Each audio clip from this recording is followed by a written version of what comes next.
Assalamualaikum warahmatullahi wabarakatuh. Jumpa lagi bersama saya Suci Rahayu dari UPTD TK Negeri Pembina Marawang, calon guru penggerak Angkatan 7 Kabupaten Bangka. Pada kesempatan ini saya akan menyampaikan mengenai filosofi pendidikan Ki Hajar Dewantara. Nah, sebelumnya kita harus kenal dulu siapa itu Ki Hajar Dewantara. Ki Hajar Dewantara dilahirkan di Yogyakarta pada tanggal 2 Mei 1881. Ki Hajar Dewantara adalah Bapak Pendidikan Indonesia. Beliau memiliki nama asli Raden Mas Suwardi Suryaningrat, tetapi lebih dikenal dengan nama Ki Hajar Dewantara. Untuk menghargai jasa-jasa dari Ki Hajar Dewantara dalam bidang pendidikan di Indonesia, pemerintah menetapkan Hari Pendidikan Nasional diambil dari tanggal lahir Ki Hajar Dewantara, yaitu pada tanggal 2 Mei.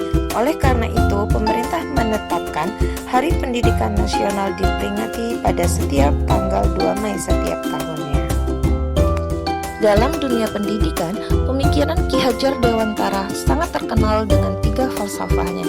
Yang pertama, Ing Ngarso Sung Tolodo, yaitu guru di depan sebagai contoh dan suri toladan bagi siswanya. Yang kedua, Ing Madya Mangun Korso, di tengah guru harus mampu sebagai pemberi semangat. Yang ketiga, Tutwuri Handayani, di belakang guru harus mampu mendorong untuk kemajuan siswanya. Pendidikan dan pengajaran menurut Ki Hajar Dewantara. Pendidikan memberikan tuntunan terhadap segala kekuatan kodrat yang dimiliki anak agar ia mampu mencapai keselamatan dan kebahagiaan setinggi-tingginya sebagai manusia dan anggota masyarakat. Sedangkan pengajaran merupakan proses pendidikan dalam memberi ilmu atau manfaat untuk kecakapan hidup anak secara lahir dan batin. Tujuan pendidikan menurut Ki Hajar Dewantara yaitu proses memanusiakan manusia sehingga harus memerdekakan manusia dan segala aspek kehidupannya, baik secara fisik, mental, jasmani, dan rohani. Melalui pendidikan dan pengajaran, Ki Hajar Dewantara berharap anak mampu berdiri sendiri, artinya anak dapat bersikap mandiri, tidak tergantung kepada orang lain, dan mampu mengatur dirinya sendiri, sehingga anak dapat menentukan dia nantinya akan menjadi apa dengan kodrat yang ada pada dirinya, sehingga dia dapat bermanfaat baik itu di masyarakat, dirinya sendiri, dan lingkungannya.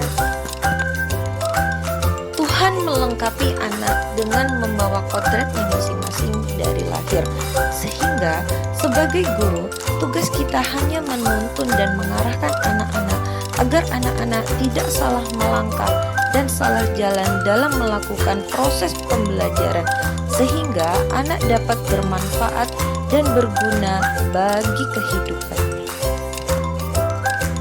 Guru ibaratkan seorang petani, yang mana sekolah diibaratkan sebagai lahan atau tempat menanam benih. Guru bertugas untuk merawat tanaman, merawat benih itu agar dapat tumbuh dan berkembang dengan baik, bebas dari hama, sehingga dia menjadi tanaman yang bermanfaat. Sebagai petani, kita tidak dapat memaksakan tumbuh benih yang kita tanam menjadi benih yang lain.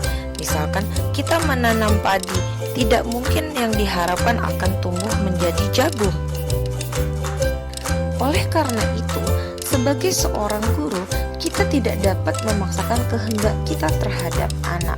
Anak yang suka menari tidak dapat kita paksakan dia suka melukis, karena kodrat anak ialah suka menari. Begitu juga anak yang memiliki kecerdasan kinestetik tidak dapat kita paksakan untuk dia suka membaca, belajar, dan belajar, karena itu sudah menyalahi kodrat yang dibawa oleh anak. Dan ini yang perlu sangat kita ingat, guru jangan hanya mampu membangun pengetahuan saja, akan tetapi guru harus mampu menumbuhkan karakter anak agar menjadi manusia yang berbudi pekerti luhur, bermoral, dan bermartabat, sehingga kita menciptakan generasi-generasi muda yang berpengetahuan luas dan bermartabat, baik itu untuk kehidupannya di dunia